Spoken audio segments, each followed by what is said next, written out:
भगवान शिव के पंचाक्षर मंत्र का महात्म्य।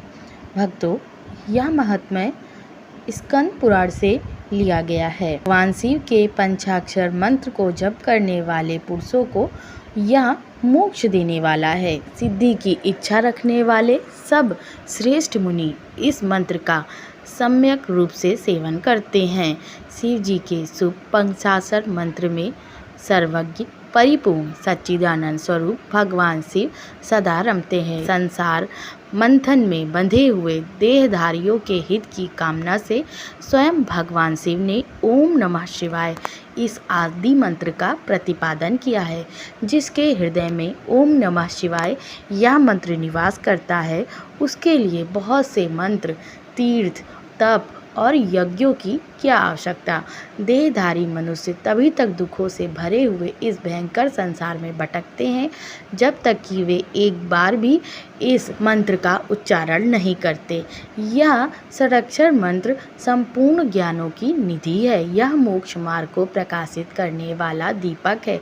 अविद्या के समुद्र को सोखने वाला बड़वानल है और महापातकों के जंगलों को जला डालने वाला दयानल है।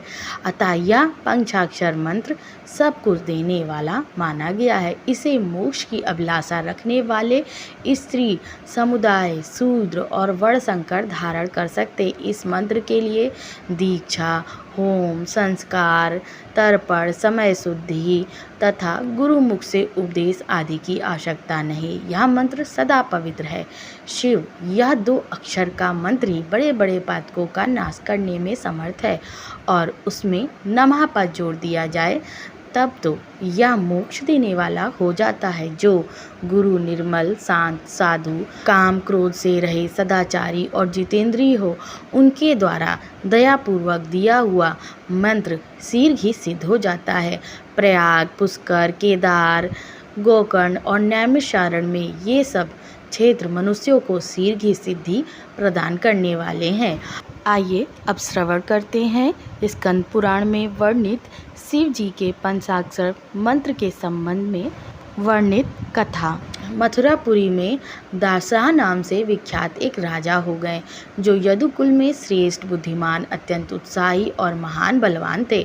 वे शास्त्रों के ज्ञाता, नीति युक्त वचन बोलने वाले, सूरवीर, धैर्यवान तथा परम कांतिमान थे। अनेकों शास्त्रों के तात्पर्य को जानने में राजा ने कुशलता प्राप्त की थी। वे उदार, रूपवान, तरुण तथा शुभ लक्षणों से सुशोभित थे। उन्होंने काशीराज की पुत्री कलावती के साथ विवाह किया। विवाह करके घर आने पर रात्रि में पलंग पर बैठी हुई उस स्त्री को राजा ने अपने पास बुलाया। पति के बुलाने पर भी वह उनके समीप नहीं आई। तब राजा उसे बलपूर्वक अपनी सैया ले आने के लिए उठे। यह देख रानी ने कहा, महाराज, मैं व्रत में तत्पर हूँ, मेरा स्पर्श ना कीजिए। आप तो धर्म को जानते, अतः मेरे ऊपर बल प्रयोग ना कीजिए। पति पत्नी में प्रेम पूर्वक जो समागम होता है वही एक दूसरे की प्रसन्नता बढ़ाने वाला है। बलपूर्वक स्त्रियों का संभोग करने से पुरुषों को क्या प्रसन्नता होती है और कौन सा सुख मिलता है। जो प्रेम ना करती हो, रोगड़ी हो, गर्भवती अथवा किसी व्रत का पालन करने वाली हो, रजस्वला हो और रति की इच्छा ना रखने वाली हो, ऐसी स्त्री के साथ पुरुषों को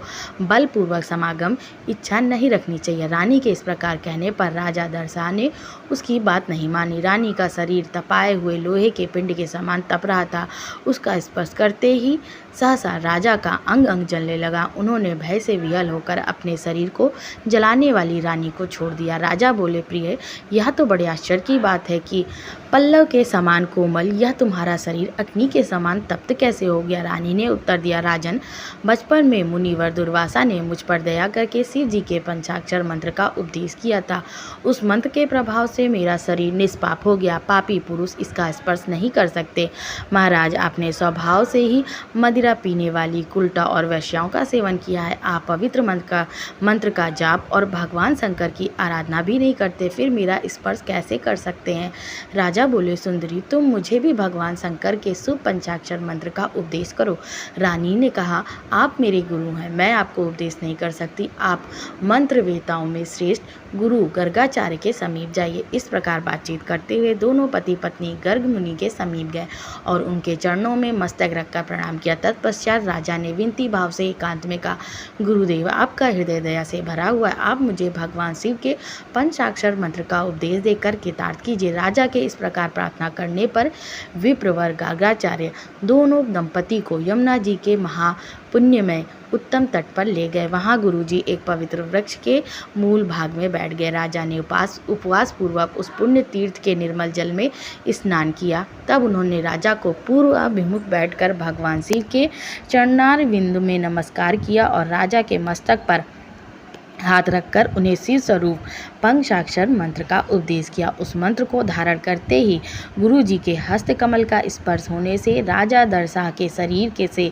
करोड़ों पाप कौवों का रूप धारण करके बाहर निकल गए। तब गर्गाचार्य जी ने कहा, राजन, भगवान शिव का पंचाक्षर मंत्र जब तुम्हारे हृदय में पहुंचा तभी तुम्हारे कोटि कोटि पाप कौवों के रूप में बाहर निकल गए। सहस्त्रों कोटि जन्मों में जो पाप राशि संचित की गई है वह शिव के पंचाक्षर मंत्र को धारण करते ही क्षण भर में भस्म हो जाती है। राजन, इस समय तुम्हारे करोड़ों पातक जल गए हैं। अब तुम पवित्र होकर अपनी इस रानी के साथ सुखपूर्वक विहार करो। ऐसा कहकर मुनि श्रेष्ठ गर्ग जी ने उन दोनों दंपति के साथ घर को लौटे। तदंतर गुरुजी से आज्ञा ले राजा और रानी प्रसन्नता पूर्वक महल में चले गए। यह पंचाक्षर मंत्र संपूर्ण वेद, उपनिषद, पुराण और शास्त्रों का आभूषण है। सब पापों को नाश करने वाला है। आशा है आपको ये जानकारी पसंद आई होगी। वीडियो पसंद आई तो वीडियो को लाइक, शेयर एंड सब्सक्राइब करें।